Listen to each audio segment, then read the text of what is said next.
What? With one guy crying his eyes out and the other fiddling with his pants. These have to be the most ridiculous guys ever. Now, what were you doing with your pants there when you were heading towards the door? You just thought this would be a nice warm place to drink it? Disclaimer, this video is strictly for educational purposes. The makers of this video do not condone or promote violence in any way, shape, or form. Let peace prevail.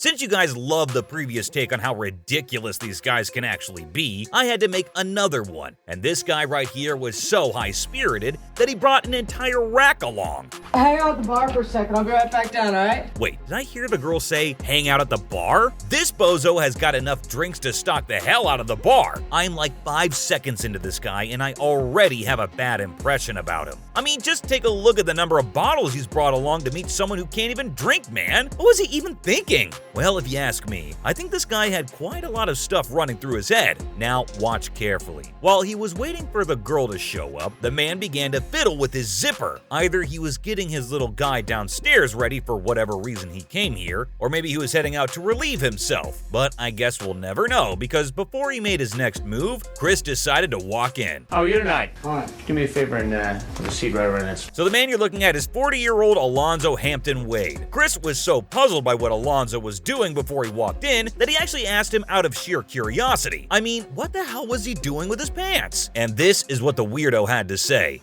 Look, I'll show you everything. Well, I don't... You can see everything. Well, no, but now my zipper came down. Zipper came down? Or did you pull it down on purpose? I swear I saw him do that. Anyway, Chris decided to let his pants be and get into the more pressing question at the moment, which was why on earth would he bring so many bottles of chill with him? There is no way he could chug down all that in one night. I mean, he'd be totally sloshed, trust me. But when Chris asked him why he came to meet such a girl with so much stuff, this is what the sicko had to say. I just wanted a place to drink. I wasn't going to do nothing. You didn't have any place to drink, so you thought you'd come here. Yes, sir. Does that even make sense? He could buy cans and cans of beer, but had no place to drink? Poor guy. What could he do other than look for some much-needed company in a girl who he hadn't even met before, right? Anyway, when Chris tried to bring up the stash of spirits again, this is what the weirdo said. And you're gonna drink? No, some of that was going home with me. Some's going home. Oh, yeah. Were you gonna give any to the... Oh, no. Okay, this is where I know this guy screwed up. He was trying to lie, all right, but couldn't even come up with a believable one. So, according to Alonzo, he drove all the way to the Sting house, picked up a hell of a lot of cans on the way, and then came to visit a girl just to party the night away. Wait, we're not done yet. He also wanted to take some home, remember? For what? To give it to some maybe? Or did he have a plan B in mind? A pit stop on the way back at another chick's house? Well, I'm not taking any guesses, but what Alonzo said next took Chris by surprise. Alonzo revealed that he had a girl of the same age as the girl he was meeting back home. And this is why he didn't plan on getting this new girl.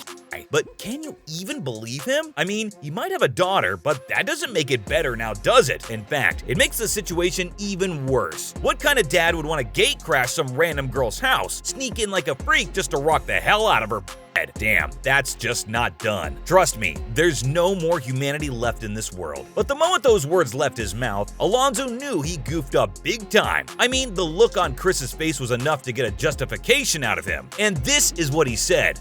Well, my daughter's got her friends there and I don't like drinking in front of her. Aw, that's so thoughtful of you, Alonzo. But why not hang out with friends of your own age then? You can drink till you drop for all I care. And if you were so bothered about getting high in front of your daughter and her friends, then how does drinking with another girl make things any different? Well, it looks like Hanson too had the same question. And this is what Alonzo replied. My intentions was to not... Oops, somebody was finally at a loss for words. He kinda understood that he was sounding real, like real stupid, but now that he was already caught red-handed, he had to make some reason to get out of the situation. And so, he decided to just own up and say that, well, yes, I was here to drink. And I have to say, Chris had one of the most hilarious responses to this. Come on, you could do it, Alonzo. Out with it already. Beating around the bush isn't gonna take you anywhere. Not when you're gonna be caught by Chris, at least. I just wish that Alonzo thought it through, even if it was just for a second. Now, considering he did have a daughter, what if some 40-year-old guy was at his place, drinking with his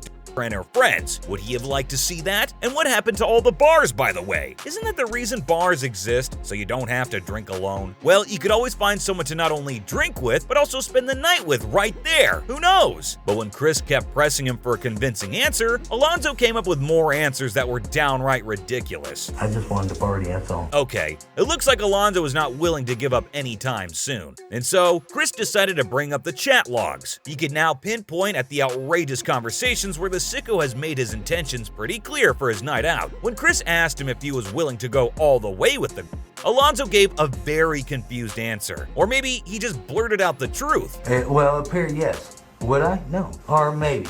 All right.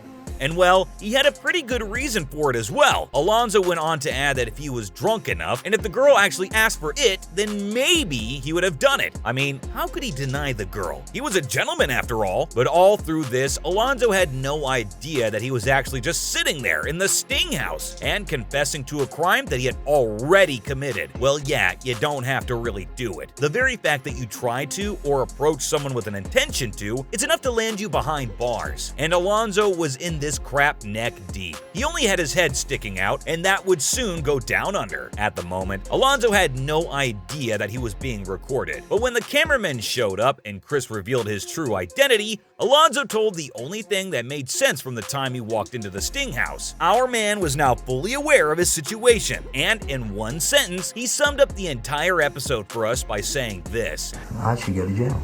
Put it down! Put your hands in the air! Turn around! And jail it is, my friend. But I don't think Alonzo was in the least bit affected by the turn of events. It kind of looked like he didn't care. On the day of his hearing, when the judge sentenced him to 9 months in jail, he had absolutely no sense of guilt on his face. It felt like he just accepted his fate and let things play out the way it should. But I cannot get over the fact that he actually brought so much lager home. But this next guy, who was actually supposed to be well-disciplined, had some really nasty thoughts inside his filthy head. Why would a man in the military with a wife and child at home come hustling nervous into this house with a camera and ask a girl you think is 13 to go upstairs to do what?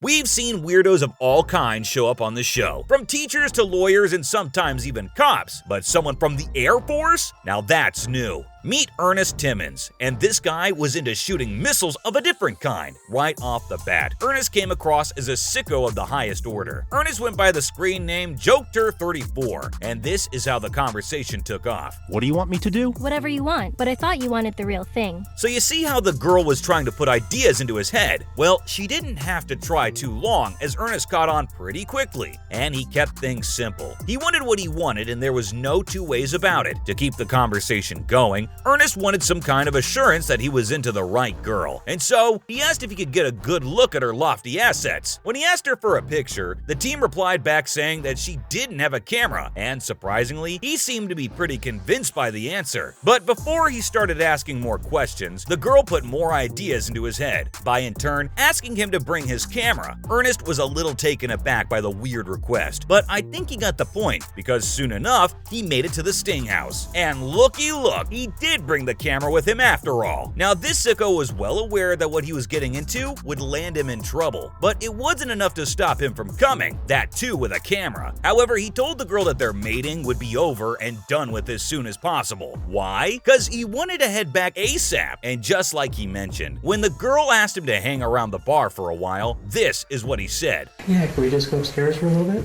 Oh, let's just hang out here for a little bit. Why don't you sit down? Okay. What's the hurry, Mr. Air Force? Sit down for a little bit, settle down, take a few breaths, cause trust me, you're gonna need all of it and more as soon as the girl leaves the room. But Ernest was high on desperation, and it showed. The girl even thought that he would scoot off any second, and so she tried to stall him by asking him if he got some lotion with him. But Ernest could sense something off, and just as he asked her about it, this is what happened. Is everything okay? Yeah, everything's fine. Yeah, actually, everything is just fine, but I need you to have a seat right there, friend. Oopsies, look who's here. Well, you can take as many pictures of this gentleman now, for all I care. But Ernest got busy cooking up stories. Watch him go, one lie after the other, right here. Sir, my friend told me to come here to bring the camera and... Your friend told you to come here. Yes, sir. I mean, I have to say, this guy should actually consider auditioning for a play or something like that. I mean, just look at his acting skills. Top notch. Did you guys see how fast his face changed from a vicious smirk to that of an innocent boy. Enter Chris, and Ernest's demeanor changed. He transformed into a totally different guy. But that's exactly what Hanson was here to bust, and so he asked him this. And who's your friend? A guy named Kevin. Don't, man, don't. Just don't go any further. The more you lie, the more fun Chris is gonna have, but the more screwed you're gonna get. But nope, Ernest couldn't help himself, and soon got caught up in his own lies. How long have you known this friend, Kevin? We just met on the base. See, I told ya, never a good idea to lie. Ernest was breaking into a sweat, and he couldn't help himself. But he tried his best to get out of the situation by saying this. Perfectly. Why do you think I'm just as stunned as you are? Oh, you're stunned because you got caught. That's why you're stunned. No. That's not gonna work here, bro. Cut the crap already. But then, he decides to gain Chris's favor by telling him that he was going to be deployed to Iraq in like a week. So, what was he here for exactly? To fulfill his fantasies before he bid adieu? And what's more, this guy was married, and he also had a kid. He even had pictures of his family on the same damn camera he brought along. Bro, you really need to try and spend more time with your family, considering you might be deployed in a few days. But that's not gonna happen now anyway. You're sure gonna be away from your family, but this time, you're not gonna be on duty. You're gonna be in jail, you rotten piece of gunk. Well, it's time to say bye-bye to your military career and head straight into a dingy cell. But our man here wasn't over displaying his best acting skills. And before you know it, he was back at it again. It was on lock. Oh, please, sir. This would have been much easier if he had just told the truth. At least he wouldn't have had to break into a bucket load of sweat. Anyway, Ernest stuck with the lies all the way, even in front of the judge, and was asked to cough up a fine of $50,000 after he pleaded not guilty. So, you not only lost your family, your job, and your respect, but you also lost hell of a lot of money. Was it worth it? Of course not. But this next guy who brought something special for his sweetheart had the most ridiculous reason for coming. What's happening? A whole lot. What are you here for? I don't know. You don't know? Hello, you! Well, it looks like you brought something along. So, what's in there, Mr. Goatee? I'm going to an apple pie, some whipped cream. Aw, that's so sweet of you, man. I mean, at least he knew what to bring, but he had no idea that he would be sharing the apple pie with a 6-foot-tall man rather than a puny girl, because this is what happened next. So we have quite the shopping bag full of stuff there, huh? How's it going? Good. Why don't you have a seat right on that stool there? Okay. Hey, thought apple pie was the only thing he got? But look at this. He's got a lot more than that, y'all. It looks like this clown had come prepared for a long night ahead. Jerry Griffith had everything he needed for a 10K marathon. He had the right kind of drinks, the right protection, and even some whipped cream. How about that, guys? Well, take a seat, my man. We've got some talking to do. When asked whatever in the world was he here for, this dude had the most confusing answer to give. What are you here for? I don't know. You don't know? And then he decided to add some details to his story, and that's when he said this. Her name was? 22. She said her name was 22. No, she said she was 22. She said her name was 22? No, she said she was 22. Come on, make up your mind, dude. You're so nervous you don't even realize that you're mixing things up. And wait, did he say that the girl he was meeting was 22? Obviously that's a lie, cause if she was 22, then Chris would have never showed up. But Jerry wanted to make sure Chris didn't miss the detail concerning the girl's age. He went on and on and on like a broken record, trying his best to establish the age. And then he came up with a whole different story just to prove the girl's age and said, but that story didn't play out for too long, because Chris had the chat logs in his hand, and at some point, Mr. I was only trying to hit on the aunt had to own up. But nope, he stuck onto his bunch of lies that he was only trying to hook up with the aunt. Unluckily for him, he was a bit too elaborate in his conversation online, and this got him in trouble. If he really thought she was 22, why the hell would he say something like this? This one sentence was enough to put him behind bars, cause he was well aware of the girl's age. But Sicko kept shaking his head like a wacky wobbler. And I'd do anything to make him stop right now. Like, stop doing that, man. That's annoying. And probably even Chris wanted to cut his story short. And guess what else was in the transcripts? Jerry had asked the girl to make sure that none of her friends, nor parents or relatives, dropped in while the two were doing their thing. And once they were done, Jerry had some more plans for the future. He wanted to continue with his Bonnie marathon at a motel. From there on, Jerry changed his story maybe 1,000 times. He said he didn't know who he was talking to. Then he said it might have been a trap. Then he said he felt cheated. But either way, nothing was gonna save him from this. Cover your face all you want, you stinky skunk, but don't forget that your name has already been plastered on the internet as an offender for life. So these are the most ridiculous people ever. Who do you think was the worst? Since you made it this far, I take it that you enjoyed my content. So what are you waiting for? Go ahead and drop a like and do subscribe to my channel if you haven't already. Have a good one, guys. Catch you later.